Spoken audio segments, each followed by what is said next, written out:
오늘을 함께하며 여러분의 내일을 응원합니다. 성공예감 이대호입니다.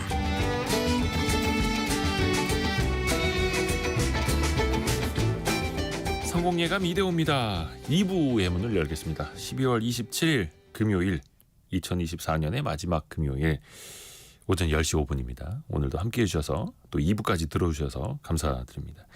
경제상식 퀴즈 정답 알려드릴 시간인데요. 정답은 취업입니다. 취업 시장이 좀 나아져야 할 텐데요. 사실 취업 시장이 좋아지고 있다. 많은 사람들이 원하는 직업을 다 찾고 있다라고 하면은 그게 정말 경제의 끝판왕, 활황일 텐데요. 6987님 10살 아들이 벌써부터 취업 걱정이네요. 빠르네요. 저는 10살 때는 나도 10년 뒤에 군대 가야 되나 이 생각하고 있었는데 10년 안에 통일되겠지 이 생각하고 있었는데 어휴 아드님이 대견합니다. 요즘 또 대학생들도 합격하자마자 1학년 때부터 도서관 가서 취업 공부를 또 한다고 하고요. 이게 참 좋은 건지 안 좋은 건지 씁쓸하기도 합니다. 7768님은 아들이 하는 말 우리나라 경제도 힘들고 나라가 이 모양인데 눈높이를 내려도 취업하기가 힘들다면서 쓴소리하네요. 유유 이렇게 보내주셨고요. 8236님 늦둥이 공주가 대학 4학년생이 되네요. 취업의 무게가 무거워 보여서 짠합니다. 언제쯤 편하게 즐기고 그저 행복하게 될까요? 이렇게 보내주셨고요. 허윤서님은 미래에는 AI 발달로 취업난이 더 심할 듯합니다. 맞습니다. 6964님은 제가 그 성공예감 이대호입니다. 자주 검색하시면 성공이 가까워집니다. 저희가 이제 모토로 쓰고 있는데 상품이 가까워집니다. 이렇게 보내주셨네요. 이걸로 바꿀까요? 성공예감 이대호입니다. 자주 검색하시면 상품이 가까워집니다. 이러면 이제 문자가 더 쏟아지는 거죠. 함께해 주셔서 고맙습니다. 증시 상황 일부에서도 몇 차례 알려드렸습니다만 코스피는 0.5% 내린 2417, 2400선 초반까지 밀려 있고요. 코스닥은 상승으로 전환이 됐네요. 상승까지는 아니고요. 강보합 정도로 0.5포인트 오른 676 가리키고 있습니다. 시가총액 상위 종목들은 삼성전자, 하이닉스, 에너지솔루션, LG 에너지솔루션까지 시가총액 상위 1, 2, 3등 종목이 먼저 상승으로 돌아섰고요. 하이닉스는 최근에 변동폭이 상당히 큰 모습 보여주고 있습니다. 하루는 3% 빠졌다가 하루는 3% 올랐다가 오늘은 3% 오르는 날이네요. 자동차 쪽은 1% 안팎 하락을 하고 있고요. 금융지주사들도 오늘 좀 하락하고 있고 코스닥 시가총액 상위 종목들은 HLB를 비롯해서 삼천당제약 등등 제약바이오주가 오늘은 좀 강세를 보이는 흐름입니다. 원달러 환율 금융위기 이후 처음으로 1470원을 돌파했는데 현재도 1476원대 가리키고 있습니다. 1476원. 너무 빠르게 환율이 또 올라가고 있는 이런 상황입니다. 날씨만큼이나 추운 경제 상황 이어지고 있죠. 경제에도 열선 좀 깔면 안 됩니까? 따뜻하게. 요즘에 도로 위에도 열선을 깔던데 진짜 어느 순간부터 이 열선 없이는 우리가 살 수 없는 그런 어떻게 보면 또 편리한 그런 상황입니다. 전기장판뿐만 아니라 엉따라고도 하는 자동차 시트도 있고요. 도로 위에도 오르막 내리막길에도 마찬가지고요. 뿌리 깊은 제조업 시간에 그 열선 속에 숨어있는 과학의 비밀 한번 풀어보시죠. 숭실사이버대 환경안전공학과 교수이자 SF 소설가인 곽재식 작가와 함께합니다. 안녕하세요. 안녕하세요, 곽재식입니다. 교수님도 열선 없이는 못 사십니까? 저도 추위를 많이 타는 편이긴 한데 네. 저는 좀 참고 사는 편입니다. 그래서요? 네, 제가 또 환경안전공학과에서 일하고 있지 않겠습니까? 예. 전기를 최대한 절약을 해야 되겠다라는 생각에 손을 비비면서 호호 입김을 불면서 살고 있습니다. 저는 손이 되게 시린 편이어서 겨울에 네. 열선 열선 없이 못 삽니다. 특히 그 핸들 열선이 그게 제일 고마워요. 그렇죠. 네. 아니면 이제 엉덩이에다 깔고 있어야 되거든요. 손을. 우선은 겨울에 핫팩 많이 쓰십니다. 핫팩. 네네. 핫팩도 이게 비닐에서 뜯어서 흔들면 조금 있다가 이제 발열이 시작되죠. 그렇죠. 이게 네. 어떤 원리예요? 핫팩의 원리, 핫팩 이야기 이거 참 제대로 해보면 진짜 긴 이야기 될 수 있는데요. 그래요? 근데 그래서 좀 눌러가지고 좀 짧게 말씀을 드리면 기본 원리는 사실은 이게 불타는 거하고 원리가 상당히 비슷합니다. 불타는 거라요? 네, 그래서 불이 좀 잘 붙되 왜냐하면 그냥 흔들기만 해도 불타는 듯한 그런 반응이 일어나야 되니까요. 네. 불이 좀 잘 붙되 열이 심하지는 않고 아주 천천히 불이 타도록 그런 거를 잘 만들어 가지고 주머니 속에 넣어놓은 게 핫팩이다라고 보시면 네. 요게 과학적으로는 거의 뭐 그럴 듯한 이야기입니다. 요게 뭘 이해를 하시면 딱 핵심을 좀 알아들으실 수 있냐면요. 우리가 예로부터 뭐 유럽이든 우리나라든 중국이든지 간에 물과 불이 반대다. 불과 물은 서로 상극이다. 뭐 이런 식으로 얘기를 많이 했었거든요. 그래서 뭐 누구하고 누가 잘 어울리지 않는다라고 하면 그 사람하고 뭐 그 조직은 물과 불의 관계와 같다. 뭐 이런 식으로도 관용적으로 많이 이야기를 하지 않았습니까? 네. 그런데 이제 과학이 발달하면서 사람들이 잘 연구를 해보니까 물과 불의 관계가 서로 반대 관계가 아니었습니다. 물이라는 거는 우리가 물이라고 부를 수 있는 어떤 하나의 물질, 어떤 하나의 대상이 딱 정해져 있는 거고요. 네. 불이라는 거는 어떤 물질이든지 간에 그 물질이 지구상에서는 주로 공기 중에 산소하고 같이 활발하게 화학 반응을 일으키면서 다른 물질로 변해가면서 열과 빛을 빠르게 내뿜는 그 네. 현상을 일으키면 그걸 이제 불이라고 하는 거거든요. 그래서 불은 뭔가 이렇게 변화하는 그런 상태를 부르는 그런 말입니다. 아하. 그러니까 뭔가 좀 약간 상반된 것 같은 느낌은 있지만 사실은 두 개 딱 반대의 그런 대상은 아닌 거죠. 그러니까 뭐 말하자면 물이 어떤 김연아 선수라는 한 명의 선수를 일컫는 말이라면 예. 불은 약간 스키라든가 이런 약간 종목을 일컫는 그런 좀 서로 다른 그런 방향성을 가진 말인 것입니다. 김연아 선수하고 스키라고 하면 약간 뭐 반대되는 듯한 느낌이 있긴 있지만 네. 그렇지만 진짜로 뭐 반대 관계를 이렇게 놓을 수 있는 건 아니잖아요. 예. 그래서 불이라는 건 어떤 하나의 물질을 일컫는 말이 아닙니다. 변화하는 상태. 무슨 물질이 되든지 간에 공기 중에 산소하고 빠르게 반응하면서 열과 빛을 내뿜으면서 변화하면 그 변화하는 과정을 불이구나라고 부르는 거거든요. 그래서 주머니 속에 넣어둘 수 있는 물질 중에서 공기 중에 산소하고 반응을 하면서 열을 내는데 진짜 막 불 붙어가지고 뜨겁고 주변에 막 불이 질러질 정도로 그 정도로 강한 반응은 안 일어나되 상당히 꾸준히 좀 뜨끈할 정도로만 산소하고 빠르게 결합하면서 반응을 하는 그런 것 중에서 또 단가가 좀 싸야지 그렇게 만들어가지고 소비자한테 싼 값에 많이 팔 수가 있겠죠. 네. 그래서 그런 게 뭐가 있는지 많이 생각을 하다가 결국은 요 일본 과학자가 처음에 좀 고안한 건데 핫팩을요? 그래서 결국은 그걸로 이제 떨어진 게 뭐냐면 우리가 일상생활에서 흔히 많이 보는 것 중에 공기 중에 산소하고 반응을 해가지고 변화하는 모습을 우리가 많이 보는 게 있어요. 네. 딱 보고 이거 공기 중에 산소하고 많이 변화를 해가지고 상태가 달라졌구나라는 말을 평소에도 많이 하고 있는 게 있어요. 물론 이런 과학적인 말로 하지는 않지만 그게 뭐냐 바로 철이 산소를 만나가지고 공기 중에서 산화되어서 녹쓰는 반응을 일으키는 그 현상 우리가 일상생활에서 많이 목격을 하죠. 그렇죠. 그래서 철이 녹슬었구나 이런 말 많이 하잖아요. 네. 그래서 이 핫팩 속에 들어있는 물질이 사실은 제일 주성분이 딴 게 아니라 철을 아주 가늘게 갈아놓은 겁니다. 보통 웬만한 물질들이 다 화학 반응을 일으킬 때 큰 덩어리로 있는 것보다는 가늘게 갈아놓으면 더 빨리 화학 반응을 일으키거든요. 각설탕 덩어리로 넣는 것보다 아주 가늘게 갈은 고운 설탕을 넣는 게 굵은 소금보다는 가는 소금이 물에 더 빨리 잘 녹잖아요. 네, 네. 그래서 철을 아주 가늘게 갈아가지고 아주 빨리 쉽게 녹슬게 만들어 놓은 거죠.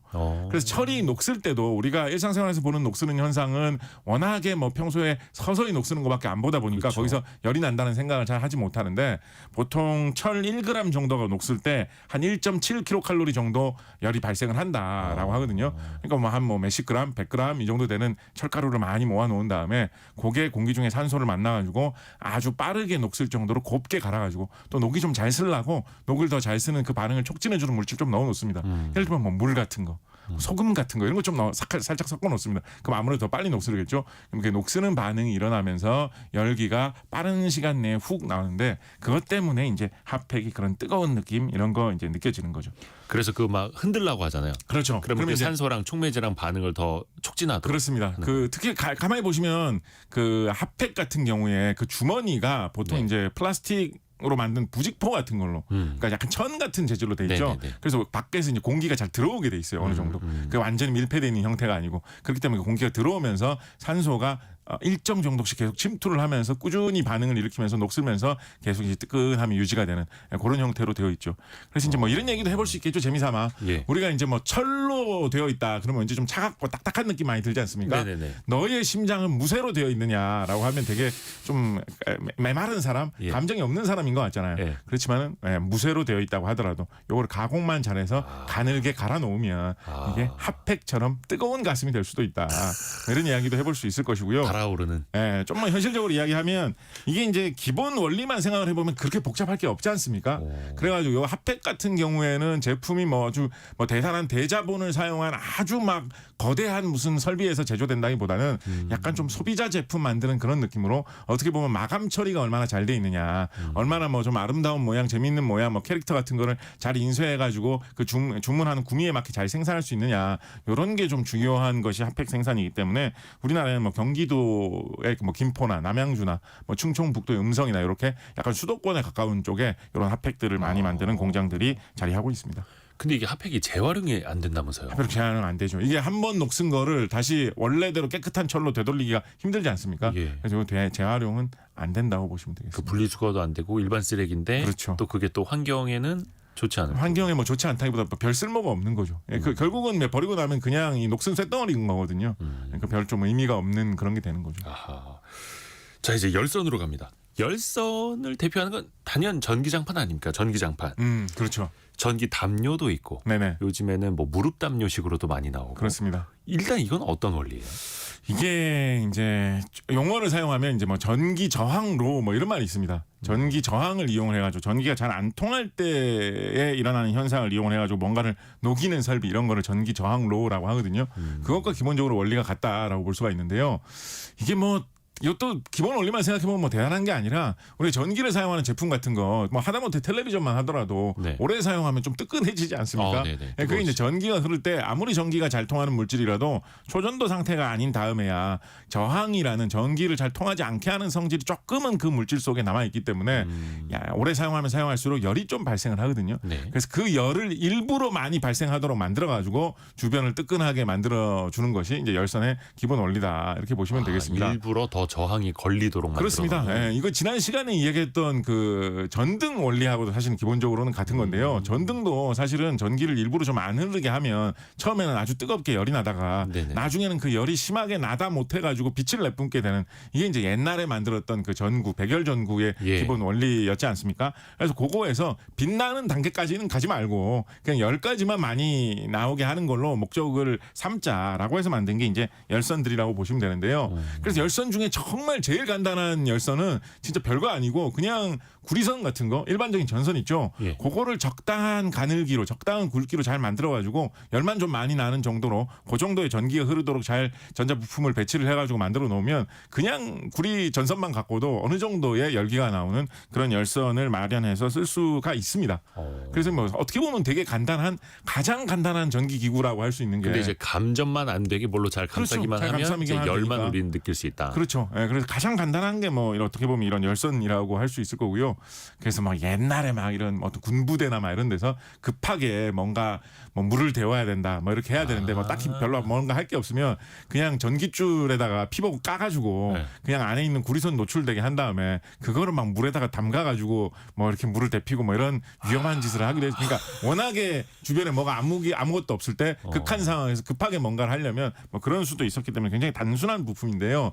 뭐 이렇게만 해가지고는 다양한 용도로 사용하는 좋은 효율을 거둘 수는 없으니까 그런 용도로 특화된 재질을 사용을 해가지고 여러 가지 작업을 해서 도구를 만드는 경우가 많이 있습니다. 가장 많이 널리 활용되는 그런 재질로는 역시 제일 많이 언급되는 게 니크롬이라는 것인데요. 니크롬. 네, 그래서 니크롬이라는 걸로 이제 전선을 가느다란 그런 철사처럼 만든 그런 재질은 니크롬 선 뭐 이런 식으로도 많이 이야기를 하죠. 니크롬 와이어라고 하는데요. 왜 우리 장판 만져보면 이렇게 뭐 혈관 같은 거 이렇게 그렇죠. 느껴지잖아요. 네. 그게 니크롬 선이에요. 그 니크롬 선 사용할 때 꽤 많이 있죠. 예, 뭐 그 장판에도 뭐 충분히 쓸 수 있고요. 네. 보통 이제 예전에는 이제 장판보다도 더 뜨거워야 되는 거 있지 않습니까? 예를 들면 뭐 전기 오븐이라든가 토스터라든가 아하. 뭐 이런 거 만들 때 니크롬 선 이제 제일 많이 쓰였고요. 뻘겋게 달아오르는 그렇죠, 거예요. 그렇죠. 예, 장판 만들 때도 뭐 충분히 쓸 수 있고요. 이 니크롬이라는 거는 니크롬 선을 만드는 이 니크롬이라는 거는 이제 두 가지의 금속 원소를 서로 합금을 만들어가지고 합성을 해놓은 거거든요. 무슨 금속 두 개를 섞었기 때문에 그거를 니켈을 이름을 니크롬이라고 붙였을까요? 왠지 뭔가 니켈 크롬. 그렇습니다. 예, 니켈하고 크롬을 서로 잘 섞어 놓은 게 니크롬 선입니다. 섞은 거 이름이었어요. 그렇습니다. 그래서 니켈하고 크롬을 적절한 비율로 잘 섞어가지고 가공을 해놓으면 이런 식으로 열을 잘 발산하는 이런 성질도 있거니와 이게 또 뭐가 중요하냐면 열을 잘 발산을 한다고 해가지고 온도를 많이 높였는데 그 온도를 견디지 못하고 지가 그냥 녹아버리면 아무 쓸모가 없잖아요. 그렇죠. 그럼 그냥 끊어져 버릴 거 아니에요. 그래서 니크롬 같은 경우에는 온도를 좀 많이 높여도 잘만 만들면 한 1200도까지 온도를 높여도 별 손상 없이 잘 견딜 수가 있거든요. 그래서 그런 특징이 있어서 이 니크롬선을 열선으로 많이 사용을 합니다. 이게 재미있는 게 니켈하고 크롬이 니크롬의 주 원료인데 네. 여기다가 뭐 금속 중에 제일 흔한 철을 섞으면 네네네. 그래서 철을 주로 하고 거기다가 니크롬을 조금 더 이렇게 타놓았다고 할까요? 예. 이렇게 만들어 놓으면 그게 뭐가 되는지 아십니까? 우리나라에서 정말 많이 생산되고 한국인들이 아주 좋아하는 그런 재질이 됩니다. 뭘까? 특히 그 중에서도 크롬이 원래 니크롬에서는 니켈이 좀 더 중요한데 네. 지금 말씀드리는 니크롬을 철에 섞은 걸 만들 때는 크롬을 조금 더 많이 해야 돼요. 철이 주성분이긴 하고. 그게 뭐가 될까요? 그렇게 하면 철에다가 크롬을 많이 타고 니켈 조금 타면 뭐가 될까요? 그럼 바로 스테인리스 강이 됩니다. 스테인리스 강. 우리가 흔히 이제 속어로 스댕이라고도 많이 하는 스텐이라고도 하는 스테인리스 강이 니켈, 크롬, 철로 만드는데요. 주로 이제 크롬이 좀 중요한 역할을 한다고 하는데 성분 대부분은 이제 철인데 그래서 우리나라에서는 뭐 하다못해 숟가락 젓가락도 우리나라에서는 이 스테인리스 강으로 많이 만들지 않습니까? 좋아하죠. 네. 주방용품 물론이고 네. 그리고 뭐 온갖 다양한 뭐 여러 가지 공구 장비 이런 것들이 녹슬지 말라고 요즘에는 스테인리스 강으로 많이 만드는데 그렇죠. 그때 이제 니켈하고 크롬을 많이 사용하기 때문에 니크롬 만드는 용도뿐만 아니라 온갖 스테인리스 강을 만들기 위해서도 우리나라는 이 니켈하고 크롬을 굉장히 많이 수입하는 그런 나라에 속합니다. 그래서 녹슬지도 않고 열 전도도 잘 되고. 그렇습니다. 니켈 같은 경우에 세계적으로 니켈을 많이 생산하는 나라가 그러니까 니켈이 묻혀 있는 그 광산의 돌을 많이 캐내는 나라가 인도네시아가 세계적으로 제일 많이 좀 생산하는 편에 속하는 나라거든요. 네네. 그래서 인도네시아가 이 세계 니켈 시장을 좀 좌지우지하려고 많이 노력하고 있고요. 그리고 뭐 러시아 뭐 이런 나라, 뭐 중국 이런 지하적 많은 나라들이 뭐 여러 가지로 많이 하고 있고 조금 독특합니다만 이 니켈 시장에서는 무시할 수 없을 만한 이 나라의 산 속에는 니켈이 희한하게 많이 묻혀 있다. 이 나라가 니켈이 많이 묻혀 있었다니 이럴 줄은 몰랐는데 좀 의외인 그런 특이한 나라로 어디가 있느냐? 누벤칼레도니라는 남태평양의 섬나라가 있습니다. 옛날에 뉴칼레도니아라고도 많이 했죠. 예, 뉴칼레도니아. 우리 예전에 우리 KBS 연속극 꽃보다 남자에서 예. 뉴칼레도니아의 그 아름다운 해변으로 우리 뭐 F4와 함께 뭐 이렇게 뭐 별걸 다 떠나는 기억하시네요. 뭐 그런 장면. 왜냐면 그때 뉴칼레도니아 여행하는 그 수요가 우리나라 한번 팍 뛰었던 적이 그래요? 있었거든요. 근데 그 우리 뭐 구혜선 선생님이 막 뉴칼레도니아에 가가지고 막 아름답게 뛰어놓고 그런 장면이 있어가지고 그래서 그때만 하더라도 사실 그때만 해도 꽃보다 남자 때만 해도 벌써 좀 옛날이잖아요. 그렇죠. 그래서 그때만 해도 이 뉴칼레도니아, 누벤칼레도니아 하면 니켈을 생각하는 사람들은 잘 없었어요. 구혜선 선생님을 많이 생각했지. 그런데 이 니켈이 지금 말씀드린 니크롬이나 이 스테인리스 강 말고 어디에 많이 쓰이냐면 우리나라에서 만드는 리튬이온 배터리, 특히 3원계 배터리, NCM 그렇죠, 배터리라고 하는 것 중에서 NCM의 이 N이 니켈이라는 뜻이지 그렇죠. 않습니까? 그래서 배터리 만들 때 니켈이 중요하다 그래가지고 갑자기 한국 이 누벤칼레도니 관계가 이 꽃보다 남자 이후로 갑자기 엄청나게 그 이후로 다시 이 배터리 때문에 갑자기 확 중요해진 뭐 이런 특이한 그런 상황이 도래했습니다. 그래요. 그래서 이 니켈을 수급을 잘하는 게 한국의 미래에 되게 중요하다. 뭐 이런 얘기가 나오고 있고요. 그래서 최근에 이 니켈 그 광산에서 이 돌 캐는 것도 중요하지만 그 돌 캐가지고 이제 재련이라고 하죠. 그 돌에서 순수한 니켈만 뽑아내는 작업, 쓸 수 있는 그 니켈 물질을 뽑아내는 작업이 굉장히 중요하거든요. 그래서 그런 사업을 중국에서도 많이 하고 있고 인도네시아에서도 우리나라에서 니켈이 많이 묻혀 있는 만큼 그 재련 작업, 순수한 니켈을 돌에서 뽑아내는 작업도 인도네시아에서 자체적으로 하겠다라고 해서 많이 투자를 하고 있어요.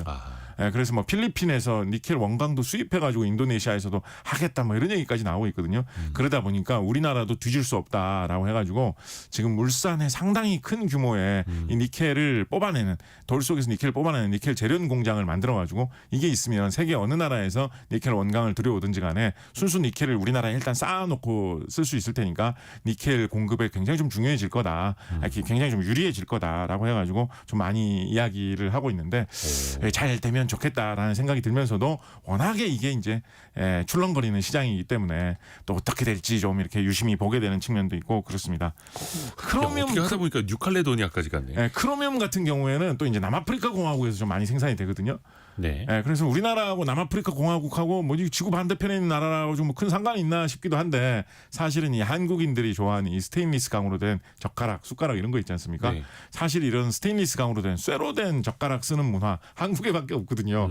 중국이나 일본에는 다 젓가락이 나무나 플라스틱, 대나무 이런 거 많이 쓰지 않습니까? 네네. 한국 사람들만 이 스테인리스 강으로 된 뭔가 이런 인삼 마크 같은 거 이런 거 많이 찍혀 있죠. 이상하게 왠지 무슨 희자 뭐 이런 복자 이런 거 많이 찍혀 있고 건강과 행복을 기원하며 예, 그런 독특한 그런 스테인리스 강 숟가락 우리나라에서 많이 위생적인 쓰는데 거 엄청 따지니까. 예, 그런 거 많이 쓰는데 그거를 만들기 위해서는 이 남아프리카 공화국에서 크로뮴을 우리나라의 제철소까지 제강 업체까지 잘 실어 와야 된다. 반짝반짝거리게. 예, 뭐 그런 생각도 해볼 수가 있겠죠. 와, 야 남아공까지 갔다 왔습니다. 이거 뭐 하나만 추가로 더 말씀드리면 네. 안 돼요? 열선 관련해 가지고. 네네. 그래서 열선 관련해 가지고 아까 이 전기 저항로라는 걸 만들어서 니크롬선 같은 거를 감아 가지고 네. 뭔가를 아예 이런 녹이는 용광로 같은 이런 것도 만들어서 많이 쓴다고 말씀드렸잖아요. 근데 이제 니크롬 같은 경우에는 이게 한 1200도까지가 올릴 수 있는 한이기 때문에 뭐 금속류를 뭐든지 다 녹이기는 조금 부족하거든요. 뭐 납 정도 뭐 잘 녹일 수 있겠습니다만 그리고 뭐 플라스틱 뭐 이런 거 녹이기는 뭐 괜찮습니다만 금속은 웬만한 거는 뭐 좀 온도를 높이 올려야 되는 게 있기 때문에 네. 좀 잘 안 녹거든요. 그래서 금속류를 만약에 이런 식으로 전기 저항로 방식으로 그냥 이런 열선을 감아가지고 그걸로 뜨겁게 해가지고 녹이는 뭔가를 만들어서 쓴다라고 하면 금속 중에서 굉장히 열을 잘 견디는 금속으로 해가지고 이런 열선을 만들어서 쓰겠죠. 아하. 그러면 뭘 쓰냐? 지난 시간에 그 전구하면서 필라멘트 뭐 요즘에는 뭘로 많이 만들기도 한다. 네. 요즘 뭐 백열 종류 별로 안 쓰긴 합니다만 그거 하면서 이제 살짝 지나가면서 나왔던 얘기가 이 텅스텐이 뜨거운 열기를 잘 견디기 때문에 텅스텐으로 필라멘트 요 전구 속에 그걸 잘 만든다 하는 말씀 드린 적이 있는데 그렇기 때문에 텅스텐으로 열선을 만들면 이게 뭐 한 이론상으로는 한 3000도까지 온도를 끌어올릴 수가 있습니다.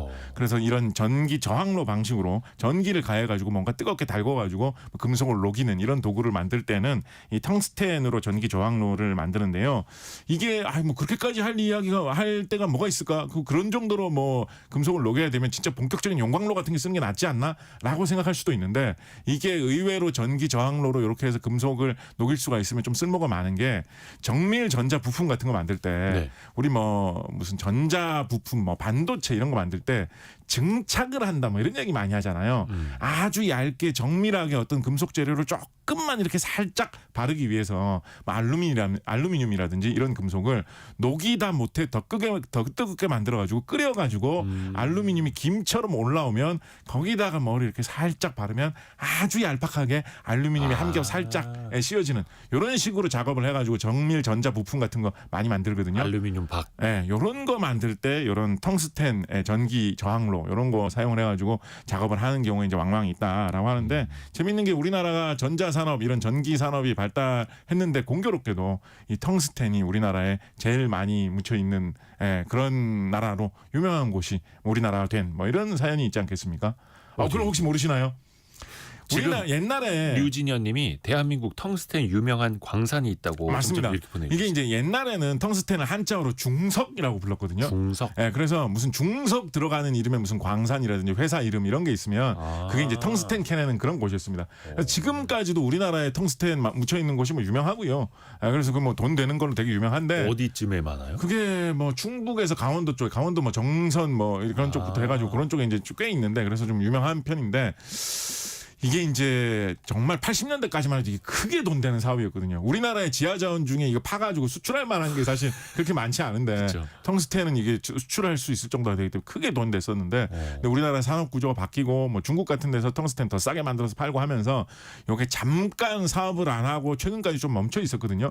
근데 다시 이제 텅스텐 캐내가지고 하면 이제 또 잘 될 거다라고 해서 요즘에 또 술렁술렁 하고 있기도 한데 재밌는 게 우리나라 한때는 우리나라에서 요 사업을 차지하면 진짜 우리나라에서는 논하는 사업이다라고 해서 약간 무슨 이런 이권 다툼 같은 것도 많이 했었던 이 중석 텅스텐 사업에 관련된 이 주요 회사를 누가 간접 직간접 요즘 또 소유권자 바뀌었는지 모르겠어요. 네. 최근까지 누가 이거를 간접적으로 소유하고 있었는지 아십니까? 누가 투자한 회사가 간접적으로 우리나라의 중석 광산을 결국 이렇게 쥐고 있었을까요?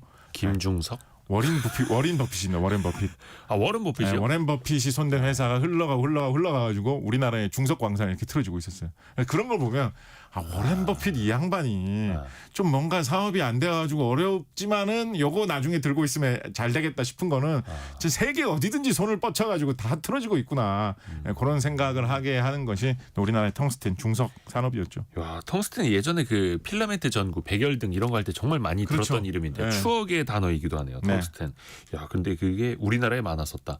수출까지 했던 나라였다고. 네, 우리나라 류시장님이 수출 알고 한때 있었는데. 이게 주요 수출품이었습니다. 오. 우리나라 뭐 변변한 수출품 없던 시절에는 심승호님이 곽지식 작가님은 도대체 모르는 게 뭐냐고. 박성추님이 그 스테인리스 제품에 SUS 뭐 이렇게 숫자 304 이렇게 써 있는 거는 무슨 이야기냐고. 이게 SUS까지는 제가 무슨 뜻인지 좀 찾아봐야 알 것 같고요. 스테인리스 제품이 그냥 뭐 숫자 뭐 써 있어요, 막. 네, 그냥 스테인리스가 아니라 그 스테인리스에 그 들어있는 크롬하고 니켈 합금. 비율 그리고 그거를 어떠한 조건에서 이 섞어가지고 이 스테인리스 스틸 합금을 만들었느냐에 따라서 종류가 여러 가지가 있습니다. 근데 보통 이 바닥에서는 그런 상품명을 무슨 뭐 전화기 같은 경우에는 무슨 이 뭐 재밌게 이름 붙이잖아요. 네. 뭐 아이스크림이다, 무슨 뭐 제품명. 프로요다 이런 식으로 붙이는데 이 바닥에서는 이런 재질명은 보통 숫자로 숫자 세 자리로 많이 붙이거든요. 그래서 뭐 그런 식으로 좀 재미없게 300, 뭐 304 이런 식으로 되어 있는데 그게 이거 말 나온 김에 이것까지 할까요? 그게 재미있는 게 그거를 그 스테인리스 같은 스테인리스 강이라도 그거를 네. 어떻게 조절해가지고 어떤 조건에서 굳혀가지고 그거를 만드는가에 따라서 네네네. 좀 절묘한 게 뭐가 있냐면 이게 네. 자력의 정도, 그러니까 자석에 달라붙느냐 아니냐를 어느 정도 조절할 수가 있어요. 아, 그래서 왜 그 인덕션 전기 그렇습니다. 통하는 거랑 안 통하는 거 있고. 그래 정말 그 얘기 하려고 했는데요. 오. 그래서 보통 철은 자석에 달라붙잖아요. 예, 예. 근데 우리가 스테인리스 강으로 만든 숟가락이나 젓가락을 자석에 붙여보시면 거의 안 달라붙을 거예요. 네네네. 그죠? 근데 가끔 가다가 스테인리스 강으로 만들었다고 하면서 하는데도 자석이 좀 달라붙는 게 있거든요. 대충. 예. 그래서 그런 거는 이제 인덕션 레인지에 갖다 놓으면 인덕션 레인지용으로 잘 쓸 수 있다. 이런 이야기 많이 하지 않습니까? 그러니까 이 인덕션 레인지가 오늘 말씀드리고 있는 이런 열선, 전기로 뭐를 덮이는 거 계통에서 상당히 좀 혁신적인 기술이고 좀 전혀 다른 방식을 사용한 그런 기술인데요. 직접적으로 열은 안 나면서. 그렇죠. 예, 그래서 이거를 유도 가열이다. 유도 인덕션 가열. 히팅, 뭐 IH 뭐 이런 식으로 많이 하는데요. 그래서 어딘가에 뭐 열기가 나는데 IH라는 말이 있다라고 하면, 밥솥. 예, 그렇죠. 그 기본 원리가 인덕션 레인지하고 비슷한 걸 썼다라고 보시면 됩니다. 말씀하신 대로 뭐 전기 밥솥인데 IH 뭐 밥솥이다 이렇게 돼 있으면 내부에 인덕션 레인지 같은 게 들어가 있구나라고 보면 기본 원리는 통하는 게 들어있다라고 보시면 되겠습니다. 저는 그냥 IH 그러면 이제 밥맛만 좋은 건 줄 알았는데. 약간 이히 막 약간 이런 느낌. 예. 유도가열. 네, 이게 어떤 거냐면 이게 뭐 내부적으로 좀 세밀한 원리를 살펴보면 좀 복잡하긴 한데 기본적인 거는 뭐냐면 이게 자력을 이용을 해가지고 네. 그 가열하고자 하는 상대방의 금속을 뒤흔들어 가지고 거기에서 열기가 나게 하는 거거든요. 그래서 방금 말씀드린 뭐 니크롬선 열선이나 구리선 열선이나 텅스텐 열선은 그 전기가 들어가는 그 부품 자체가 막 열을 내잖아요. 그러다 보니까 잘못하면 전기를 많이 가해가지고 뜨거운 열을 내려고 하면 이제 지가 녹아내린다거나 타거나 부서지는 이런 현상이 발생할 수밖에 없죠. 근데 인덕션 가열은 그 전기 회로 자체는 내부에서 아주 빠르게 자력을 조절하는 그런 회로만 돌아가고 있습니다. 그러면 지 자체는 뭐 열을 내거나 하지 않아요. 예, 그 예. 기계 자체는. 근데 그 기계 바로 옆에 있는 우리가 열을 주고 싶어하는 대상이 지 혼자 있으면. 열을 받아가지고 막 지 혼자 열을 내면서 뜨거워지는 거거든요. 그래서 인덕션 레인지 같은 경우에는 인덕션 레인지 켜놓고 뭐 그런 짓을 하시면 안 됩니다만 왜냐하면 딴 원리도 사용하는 경우가 있기 때문에 거기에 손을 대고 있어도 손은 뜨거워지지 않습니다. 예. 손은 뭐 자력을 받아가지고 손을 뭐 인덕션 레인지인데 그냥 진짜 순수하게 100% 인덕션 히팅만 하는 인덕션 레인지인데 거기서 손을 넣어놨는데 내 손이 뜨거워진다. 그러면 이분은 사실 사이보그라는 뜻이죠. 이분 로봇이라는 뜻이죠. 사람 손은 자력이 아이언맨. 강한 게 아니니까. 그런데 그런 경우에는 아무런 어떤 그런 열을 내는 효과가 없지만 자력의 어떤 영향을 갖고 있는 철로 되어 있는 거 아니면 뭐 스테인리스 강 중에서 자력을 이렇게 받을 수 있는 거 그런 걸 놓게 되면 기계 자체는 열을 안 내는데 그 기계의 영향을 받는 상대방이 스스로 열을 내면서 뜨거워지게 되거든요. 그렇다 보니까 이게 어떤 약간만 좀 거리를 두면서 잘 조절하면 기계 자체는 열을 안 내 가지고 전기를 얼마든지 집어넣어 줄 수가 있는데 그 바로 앞에 거는 열을 계속 쭉쭉 받으면서 엄청나게 엄청나게 뜨거워질 수가 있잖아요. 그래서 이거는 예전에 지금은 이제 이 기술이 발달돼 가지고 가정에서 인덕션 레인지 만드는데도 그러니까 가정에서 조리용으로도 쓰고 있습니다만 네네. 이렇게 되기 이전에 과거에는 이걸로 산업 현장에서 용접하는 용도 이런 용도로도 많이 사용했습니다. 기계 전기 자체 용접. 예, 기계 자체 전기 용접은 마크 용접이나 이런 것도 있긴 합니다만 약간 좀 특이하게 그러니까 이거는 기계 자체를 높여도 기계가 열을 직접 내뿜는 게 아니라 그 기계가 이렇게 바라보고 있는 약간 이거 권총처럼 생긴 것도 있거든요. 그래서 진짜 총처럼 이렇게 겨누고 있으면 그 겨누고 있는 그 상대편의 철판이 열을 스스로 내게 돼 있기 때문에 그 계속 열을 주면 지가 녹아내릴 정도가 되거든요. 그래서 약간 용접 용도 어떤 금속으로 된 거를 처리해 가지고 특정한 한 부분만 이렇게 뜨겁게 만들어서 어떤 녹이거나 달구거나 뭐 열 처리를 한다거나 뭐 이런 용도로 많이 사용을 해가지고 옛날에는 산업 현장에서 많이 사용이 됐었고 지금도 이 인덕션 레인지와 같은 기능을 하는 거를 좀 강하고 크게 만들어서 각종 산업 현장에서 만들어서 쓰는 경우가 꽤 있습니다. 우리나라 뭐 금속 가공 기술이나 뭐 금속 소재 자체나 아니면 여러 가지 기계 만드는 산업 이런 게 발달돼 있기 때문에 국내 회사도 이런 인덕션 히팅 유도 가열을 이용을 해가지고 금속 제품이나 이런 열을 많이 받아야 하는 처리를 할 수 있는 제품을 만들어가지고 뭐 설비를 판매하는 뭐 이런 업체도 있고요. 이런 거를 좀 더 잘 발전시키면 좋겠죠. 그런데 이제 워낙에 중국 업체들이 뭐 물량으로 이런 거를 좀 잘하고 있고 또 이런 관련된 기술이 초창기에 많이 발달돼 있던 일본 업체들도 꾸준히 안 밀려나려고 하고 있어가지고 국내 중소업체들이 이런 유도 가열을 이용한 각종 뭐 여러 가지 가공 장비 이런 걸 얼마나 잘 할 수 있을까 이런 것도 뭐 소재 부품 장비 산업 관련해가지고 좀 주목할 만한 영역이기는 합니다. 유도 가열 이런 분야가 요즘 워낙에 뭐 정밀 기술로 네.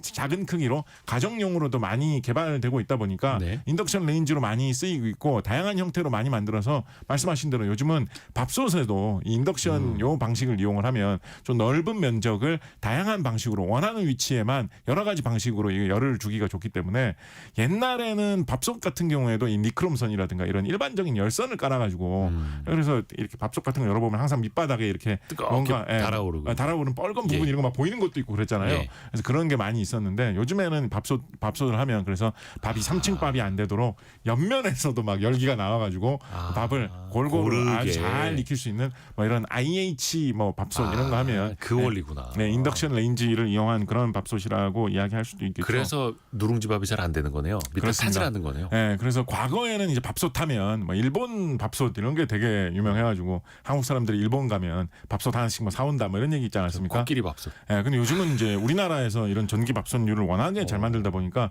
요즘은 이제 역으로 일본 사람들이 이제 한국에 오면 밥솥을 뭐 가끔 맞아요, 사가기도 맞아요. 하는 뭐 이런 세태가 되고 중국 사람들 중국 한국 사람들도 오면 한국 밥솥 좋아하고. 밥솥을 뭐 그렇게 많이 사간다. 특히 최근에는 뭐 한식, 뭐 아시아 음식 이런 게 미국이나 유럽에서 인기를 많이 끌면서 미국 사람들이나 유럽 사람들이 한국 전기 밥솥을 많이 살려고 그렇게 한다라고 하지 않습니까? 그런 걸 보면 스테인리스 강을 보나 밥솥을 보나 어떻게 보면 좀 한국인들이 약간 열선의 민족 아닌가 뭐 이런 이야기도 한번 해볼 수도 있겠죠. 그리고 좀 전에 10시 30분 기준으로 건조 경보 발효된 지역이 있어서 좀 알려드릴게요. 강원 지역, 특히 이제 강릉 평지, 동해 평지, 삼척, 속초, 고성, 양양 등의 지역에 건조 경보가 발효되어 있습니다. 특히 산불 나지 않도록 각별히 좀 주의해 주시면 감사하겠습니다. 저 이것도 궁금해요. 최근에 보니까 탄소 매트라는 네. 게 나왔어요. 그러니까 온수 매트야 물 따뜻하게 하는 거 뭐 이런 거 있을 텐데 탄소 매트는 무슨 소재로 뭘 어떻게 한다는 거? 탄소 좋은 거예요? 매트는 이제 당연히 제목에 나와 있듯이 이제 탄소를 소재로 만드는 거죠. 네. 그래서 방금 말씀드렸듯이 기본적으로 전기가 좀 통하는 물질 중에서 전기를 또 적당히 잘 안 통과시켜 가지고 그것 때문에 전기가 흐를 때마다 열이 나는 그 저항이 있으면 그걸로 열을 내는 그런 게 이제 가장 기본적인 전기 저항로 방식의 그런 열을 내는 원리인데요. 탄소도 사실은 딱 그 정도 역할을 할 수 있는 그런 재질이거든요. 네. 탄소도 적절하게 잘만 만들어 놓으면 전기가 통하긴 통하는데 그렇게 잘 통하지는 않아 가지고 열을 내는 이런 성질을 많이 갖고 있거든요. 그래서 우리가 부품 전자 부품 중에 뭐 저항 아예 제목 자체가 저항인 이런 거 있지 않습니까? 보통 약간 이거 전자 부품 이런 데 관심이 많으신 분들은 전자 회로 같은 거 이런 거 보시면 약간 조그마한 부품인데 뭐랄까요? 약간 팔자 모양, 오뚜기 모양처럼 생겨 가지고 거기 이렇게 줄무늬 같은 거 그려져 있는 그런 부품 있죠. 그거 이제 저항이라고 하는 부품인데요. 약간 갈색에 삼선 색깔별로 색깔 뭐 여러 가지 줄무늬 있는 그거 같은 경우는 경우에 안에 이제 적당한 양의 탄소를 집어넣어가지고 저항을 인위적으로 만드는 그런 용도로도 많이 쓰고 뭐 이런 재밌는 과학 실험 영상 보면 어떤 거 많이 있냐면 우리가 일상생활에서 순수한 탄소를 많이 볼 수 있는 게 이 연필심이지 않습니까? 연필심이 흑연이라 가지고 이 흑연, 탄소로 되어 있는 일종의 결정 상태의 물질이거든요. 그래서 연필심이나 샤프심을 가지고 거기다 무슨 배터리를 연결해가지고 뭐 어떻게 하면 갑자기 막 불나고 막 이런 실험하시는 거 많이 있는데 네. 그 함부로 따라하시다가 잘못하면 사고 나시니까 그 함부로 따라하시면 안 되고요. 근데 이제 영상 찾아보시면 그런 걸로 뭐 희한한 이상한 실험들 많이 하거든요. 그런 걸로 막 이상한 뭐 집안에서 샤프심으로 뭐 담뱃불 붙이는 기계 만들었습니다. 뭐 이런 사람들이 있거든요.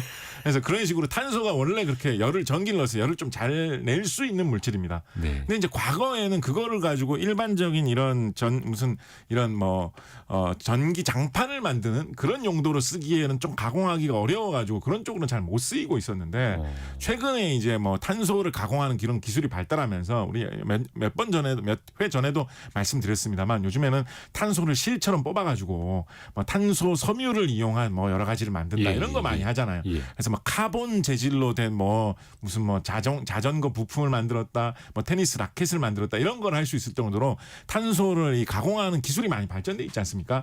그러다 보니까 이 전기를 가했을 때 열을 내는 이 탄소를 적절하게 잘 가공을 해가지고 뭐 천 모양으로 가공을 한다거나 밧줄 모양으로 가공을 한다거나 판 모양으로 가공을 한다거나 아니면 어떤 뭐 플라스틱 판이나 유리판 같은데 위에다가 탄소를 얇게 발라가지고 거기에다 전기를 넣어주면 그 판이 좀 뜨끈뜨끈하게 열이 나게 한다거나 그런 식으로 다양한 가공을 요즘에는 많이 할 수 있게 됐거든요. 그래서 요즘은 이 탄소 매트라고 하는 이 탄소 재질을 이용을 해가지고 마찬가지로 니크롬하고 기본적으로는 뭐 방식 자체는 크게 다르지는 않습니다. 근데 재질이 이제 탄소로 바뀌었는데 말씀드렸던 대로 탄소는 최근에 가공 기술이 많이 발달해가지고 다양한 모양으로 주로 이런 넓적한 모양으로 좀 만들기가 좋기 때문에 이 탄소 이쪽에서 말씀하시는 분들은 어떤 식으로 많이 이제 광고를 하시냐면 니크롬선 같은 그런 니크롬으로 할 때는 이런 선 모양대로 줄 모양대로 전선 모양처럼 해가지고 이 가열을 할 수밖에 없었다. 그래서 그걸로 무슨 뭐 이런 전기장판 같은 걸 만들면 전기장판이 아무리 전기장판이라고 하더라도 그 선 지나가는 그 부분대로만 약간 좀 뜨거워진다. 그래가지고 누워 있다 보면 약간 내가 뭔가 그릴에 굽히는 것 같은 그 모양대로 약간 줄무늬가 등장이 생길 것 같은 그런 느낌이 든다. 뭐 이런 식으로 약간 단점이 있다라고 하면서 그런데 이제 탄소로 이용을 하면 탄소로 된 이 전체적인 전체적인 판 그 모양이 전체적으로 다 뜨거워지는 방식이기 때문에 판상으로 면상으로 전체적으로 다 뜨끈해지는 방식이라서 더 좀 뭐 편안하다. 뭐 이런 식으로 좀 이야기를 하기도 하죠. 근데 이게 참 열선이 고마운 제품이기는 한데 항상 쓰면서도 약간 불안한 마음이 있습니다. 이거 불나면 어떡하지? 과열돼서 아니면 어디에서 전기 합선되면 어떡하지? 약간 그런 위험성도 있지 않을까요? 화재 위험? 과열 같은 경우에는 사실은 이게 요즘에는 뭐 전기 회로가 잘 발달돼 있기 때문에 이 전열기 같은 거를 사용하다가 그 제품 자체에서 뭔가 문제가 생겨서 합선이 생겨가지고 큰 문제가 생기는 경우는 많지는 않거든요. 근데 이제 이게 온도가 계속 뜨거워지는 게 조절이 안 되다 보면 그 뭐 옆에 있는 게 녹아가지고 녹다 보면 옆에 있는 게 불 붙어가지고 그것 때문에 화재가 난다. 이런 거는 이제 좀 고민할 이유가 있죠. 나무 같은 경우에 섭씨 한 400도 정도만 돼도 불이 붙을 수가 있거든요. 근데 아까 니크롬 같은 경우에 이게 걷잡을 수 없이 계속 뜨거워지면 1200도까지 올라갈 수 있다라고 말씀드렸잖아요. 그래가지고 이제 뭐 화재에 조심을 해야 된다라는 거는 항상 이제 전열기 사용하시면서 신경을 쓰셔야 하는 것이고요. 근데 그렇다 보니까 또 이제 기술인들이 그러면 우리가 대책을 마련해야지라고 해가지고 요즘에 많이 나오고 있는 게 뭐냐면 요 말 한 번쯤은 이 전열기 구매하려고 조회하신 분들은 보셨을 거예요. 요즘에는 이런 여러 가지 이런 전열기 중에서 PTC다라는 거를 PTC 히터, 뭐 PTC 세라믹 히터 뭐 이런 거 보신 분들 계실 거예요.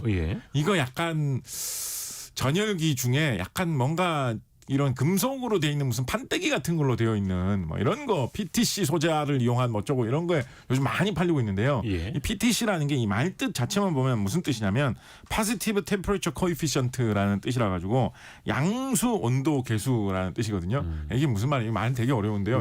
이거 이 말만 들어서 무슨 말인지 도저히 알아들을 수 없게 용어가 되어 있는데 이게 무슨 말이냐면 저항이 올라가는 정도하고 전기 온도가 올라가는 정도하고 이게 서로 같은 방향이다. 둘 다 플러스 같은 방향이다라는 거예요. 그래서 온도가 뜨거워지면 뜨거워질수록 전기가 흘러가는 정도가 점점 더 막아지는 성질을 갖고 있는 재료 자체로 만든 거죠.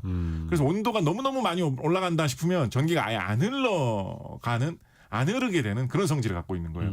그렇다 보면 온도가 많이 올라가려고 하다가도 일정 한계에 달하면 전기가 안 흐르면서 살짝 꺼지겠죠.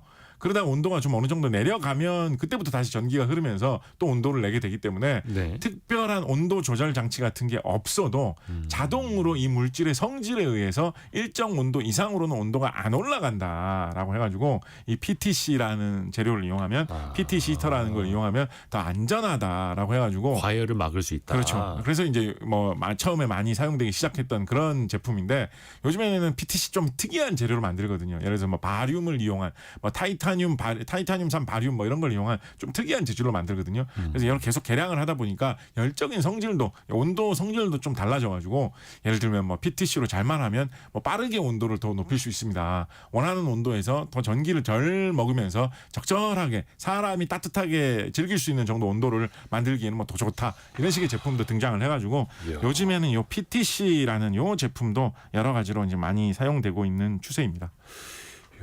류진현님이 아까 역시 한국은 온돌이지 이렇게 보내주신. 어떻게 보면 온돌도 일종의 열선일 수도 있겠네요. 효과가 온돌 같은 경우는 이제 정말 재밌는 게 온돌 근데 이제 시간이 끝났어요. 그렇군요. 여기서 온돌 얘기하면은 거의 이제 다음 프로그램까지 가야 될 것 같은데. 온돌도 사실 정말 재미있다. 여기까지만 말씀드리도록 하겠습니다. 오늘 저희가 준비한 질문에 한 3분의 1도 못했네. 중간에 남아공이랑 아까 뉴칼레도니아까지 갔다 오는 바람에 그래서 곽지식 작가와 열선의 거의 소재까지만 알아봤습니다. 다음 시간에 또 기대하고 있겠습니다. 고맙습니다. 감사합니다. 라디오 정보센터 다녀옵니다. 한덕수 대통령 권한대행 탄핵안이 오늘 국회 본회의에서 표결에 붙여집니다. 탄핵안이 본회의를 통과할 경우 한 대행은 총리로서뿐만 아니라 대통령 권한대행으로서의 직무도 정지됩니다. 국민의힘은 한덕수 권한대행 탄핵 추진에 국정을 초토화하는 최악의 탄핵 소추라고 반발했습니다. 더불어민주당이 151석으로 가결을 밀어붙인다면 헌법재판소의 권한쟁의 심판 청구와 효력정지 가처분 신청에 나선다는 방침입니다. 원달러 환율이 오늘 장중 1,470원을 넘어섰습니다. 장중 가격 기준으로 금융위기 때인 2009년 3월 이후 15년 9개월 만에 가장 높은 수준입니다. 비상계엄 이후 오늘까지 20여일 만에 70원 넘게 오르고 있습니다. 주민등록증을 스마트폰에 담아 사용할 수 있는 모바일 주민등록증이 오늘부터 전국 9개 지역에서 시범 발급됩니다. 내년 1분기에는 전국 어느 곳에서나 모바일 주민등록증 발급이 가능해질 전망입니다. 지금까지 라디오 정보센터 뉴스 정한나였습니다.